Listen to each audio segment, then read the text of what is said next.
Hi students, 12th standard accountancy, chapter 1, exercise sum number 12. From the following particulars, prepare bills receivable amount and compute the bills received from the debtors.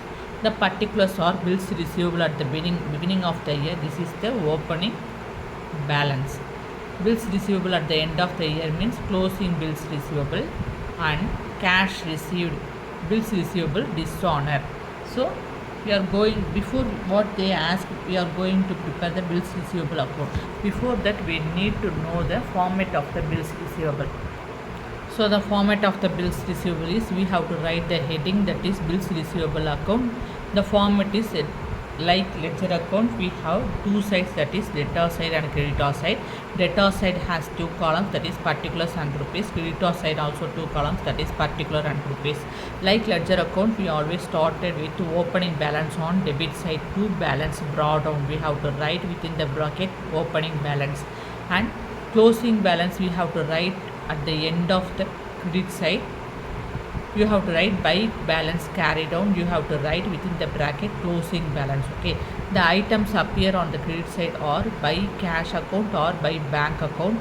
Bills receivable honored within the bracket you have to write.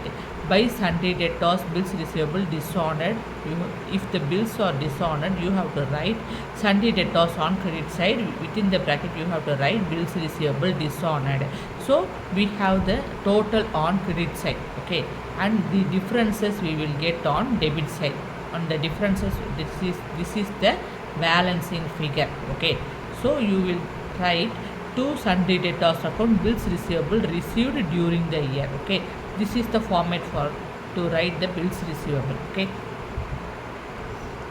so as per the format of the bills receivable account, you have to mark the given information. Bills receivable beginning of the year, you have to enter on debit side of the total bills receivable account. Bills receivable at the end of the year, you have to enter it on credit side. Finally, cash received goes to credit side, bills receivable dishonor goes to credit side. Okay, let's prepare the bills receivable account.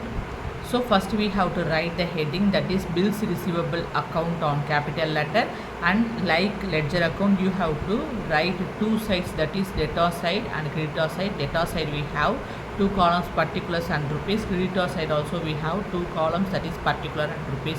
And debtor side we always started with opening balance like ledger account.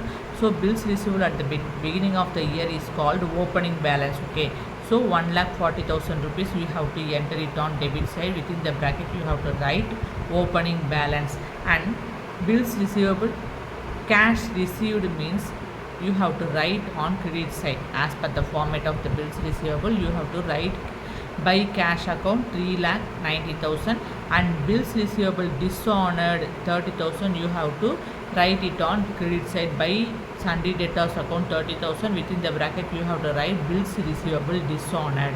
And closing balance, finally you have to enter it on credit side of the bills receivable account. By balance carried down 2 lakh rupees entered. You have to you entered the given information on bills receivable account. Then you have get the total on credit side, that is 6,20,000 rupees, and you have to subtract 6,20,000 rupees from 1,40,000 rupees. You will get the differences, that is 4,80,000 rupees. This is the answer. So you have to write to debtors account bills receivable during the year. This is the balancing figure. Okay, it is transferred into the total debtors account.